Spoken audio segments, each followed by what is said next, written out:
It's close to New Year, and my wish for New Year is that I be healthy and smart. You can join me in this, and let's see how.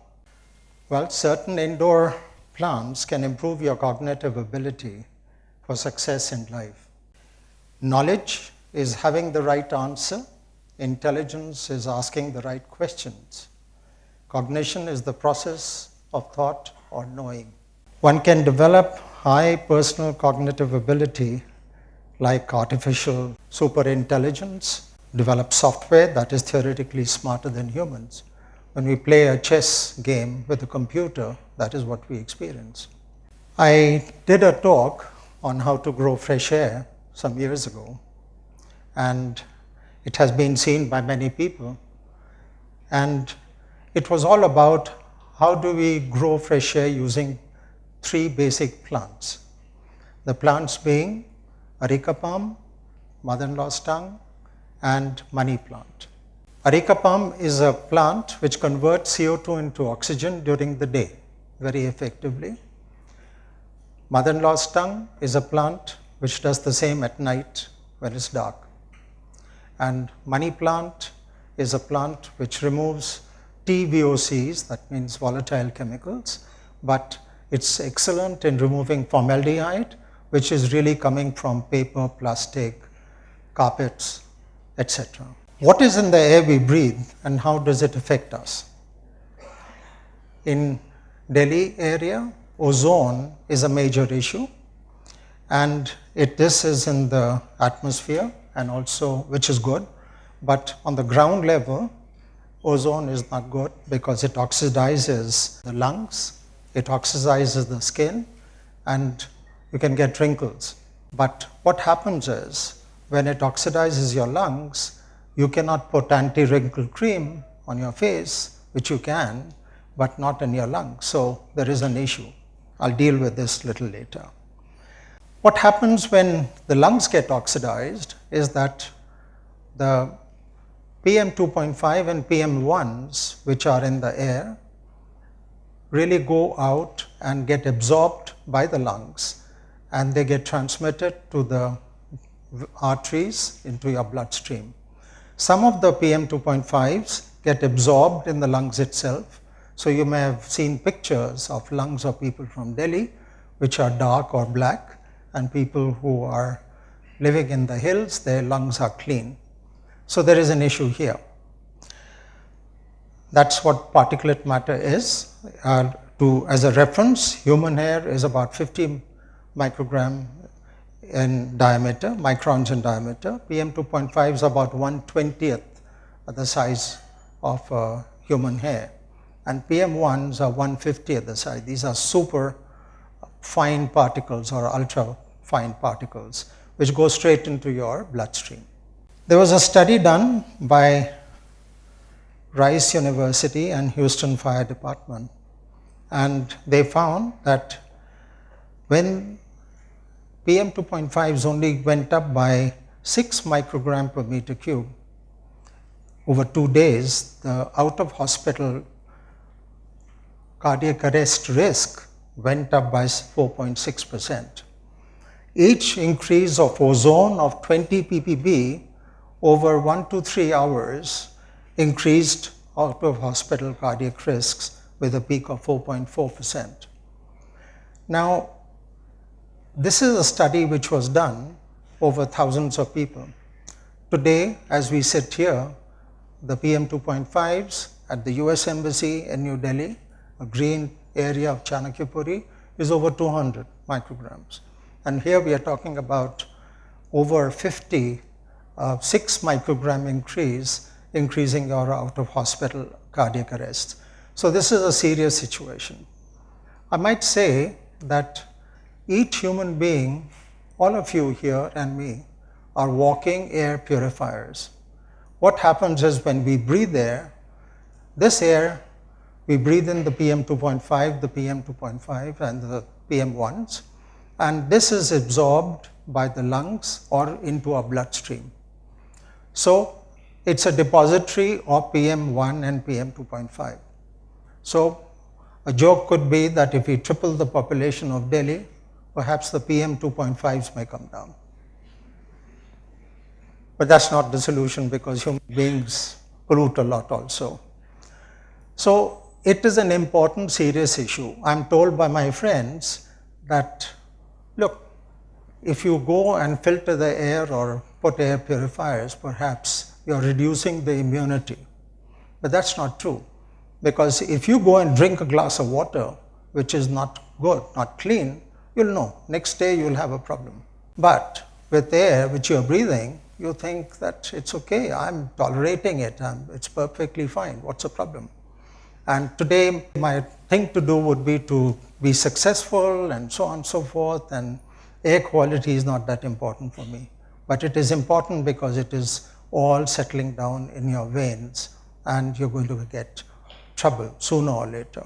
A good indicator of elevated levels of pollutants is carbon dioxide by itself. And this was not really understood till recent research, and this also affects human cognition. Remember, the brain weighs about it takes up 20% of the oxygen which we breathe, but it only weighs 2% of the body weight. And hence, it is important to keep the brain supplied with oxygen. There were two recent studies done by Harvard and University of California, Berkeley. And the first study really showed that lowered CO2 levels were coupled with lower pollutants in the building, cognitive scores were 101% higher than in conventional buildings. Now, what does this mean? It means that if you lower the CO2 levels, provided you have good quality of air, that means the PM 2.5s are, say, under 15, then then you can increase your cognitive ability by as much as 101%. Another Harvard study, they did a double-blind study, and they took people in one room which was normally ventilated in Boston, and another room which was ventilated with 40 CFM of fresh air per person. And they found that when they took people from one room to the other, their cognitive abilities, one room which was not too ventilated to a super ventilated room, the cognitive abilities increased by 61%. But if they stayed in the clean room, extra clean room, the cognitive abilities went up by 101%. So in today's generation, you'd like to see the results quickly. You want to say that I want to see the benefit to me right away. Well, this is a situation, it's like a chill pill. You can have it, you can do it for yourself, and you'll see immediate results. In other words, you'll improve your cognitive abilities instantly and not have to wait for 6 months or 8 months to show. University of California, Berkeley also confirmed that CO2 itself may impact human cognition. Another study, which was as late as released on October 5th, 2016, and the website for this particular study is the cogfxstudy.com. You can go and access it. It showed that people engaged in crisis response, their cognitive abilities improved by 131%. People who used information and processed information, their cognitive abilities improved by 299%. And people who were engaged in strategy, their cognitive abilities improved by 288%. So it's not something which you can ignore, you have to really seriously think. Our experience at Paharpur Business Center in Delhi, which is a LEED Platinum building, corroborates with the studies which have been done by Harvard and by University of California. Firstly, we're perhaps one of the most, or in the category of very, very efficient buildings in India, where the energy consumption is low. However, so it doesn't mean that by doing whatever we do, we increase costs.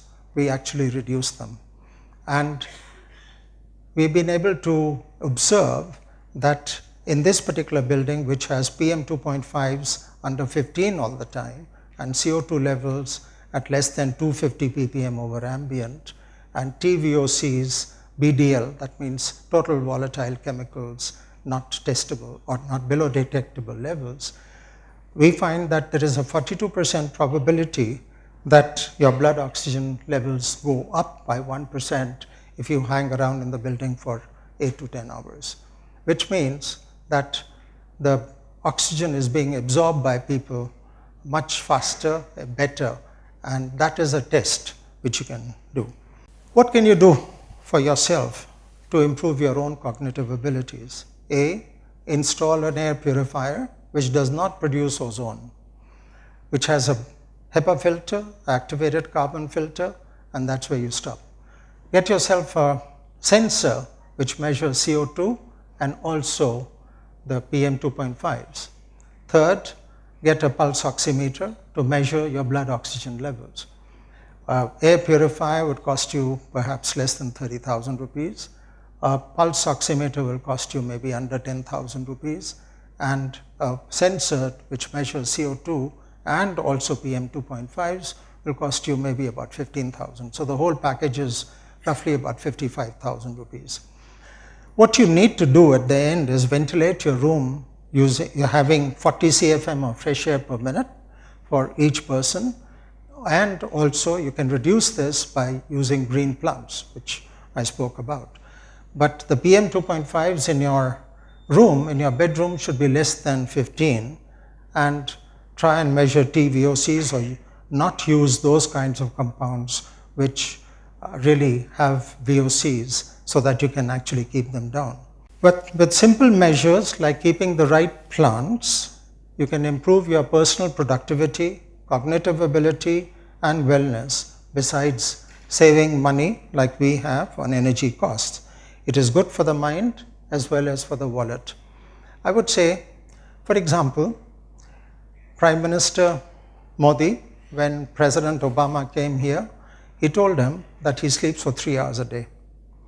And if he was to improve his cognitive abilities by having fresh air and also his productivity by only 15%, he would virtually not sleep at all, or sleep for another 3 hours and further improve his productivity. So that is the kind of magic which this kind of condition of indoor air quality can do for you, and also improve your performance in terms of productivity, in terms of what you do and how you do it. Knowledge followed by action leads to transformation. First you must know, then you act. And thank you for listening, and I wish you all success in life. Thank you.